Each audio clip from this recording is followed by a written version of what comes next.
Stupid monkey!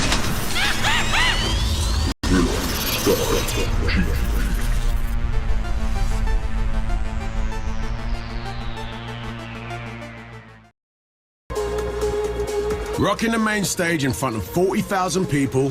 Not bad for a couple of blokes pushing buttons, you might say. But technology has always been at the heart of dance music.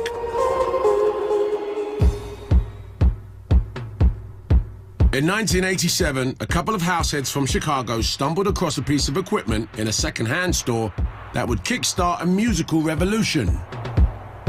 For those that don't know, this here is called a Roland TB-303 bassline. Me and Spanky, in a group called Phuture, we picked this up at a second-hand shop for 40 bucks. And this was basically designed to emulate a bass guitar. And it did a real crappy job of it. But I realized that, yo, I could make this bass sound do like some weird stuff. So I was like, I'm gonna just twist these knobs in a crazy way because I like warping that sound. And I was like, all right, let me start twisting the knobs. And then it was like jamming like this.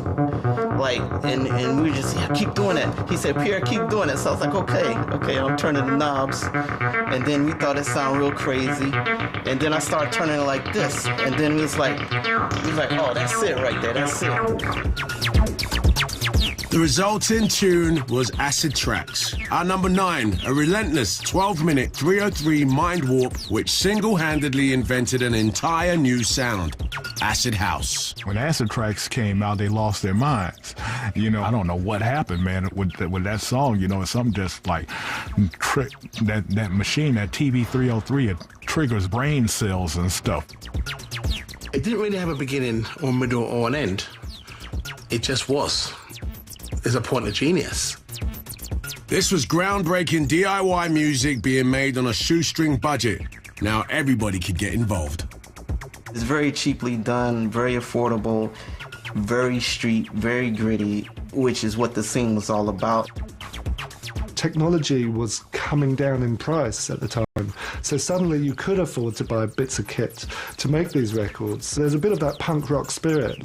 Anyone can do it, just get up and do it. You were in control. You didn't have to go to outside agents and knock on the door and say, please, can I make some art in your studio? You didn't have to ask anybody's permission.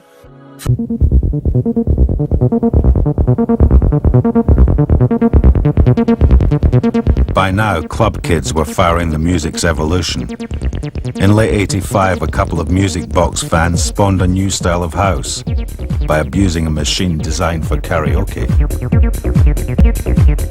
Well, basically, we started using the 303 just to try to make bass lines, because when we first started making music, it sucked. So I made this rhythm, what you hear playing right now. And it's just playing straight. He said, but I can't figure out how to work this thing. It's still doing this weird, like, sound, you know. It's like, I don't know how to program it. So he's like, he said, maybe you can figure out how to program it, because it didn't come with a book. And so I was like, instead of trying to program it, I just started turning knobs. I was like, oh. And he's like, well, what you doing?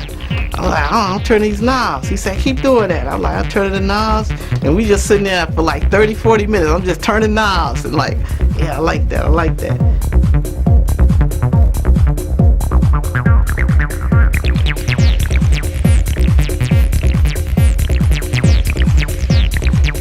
There's been 5,000 acid house records after that one, and nobody did it like Pierre.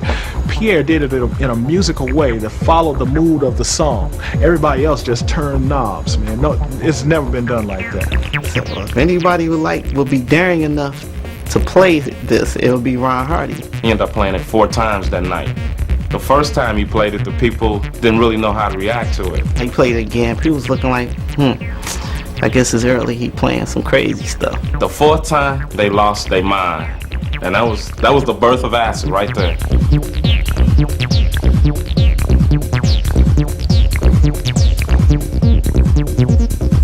Ron Hardy gave me DJ Pierre's tape. Marshall Jefferson was the ear for Larry Sherman. Larry Sherman had no clue what was going on with the music. You know, I said, Larry, you gotta put this out. You gotta put it out. He said, there's no words on it. I said, yeah, but you said that about Can You Feel It?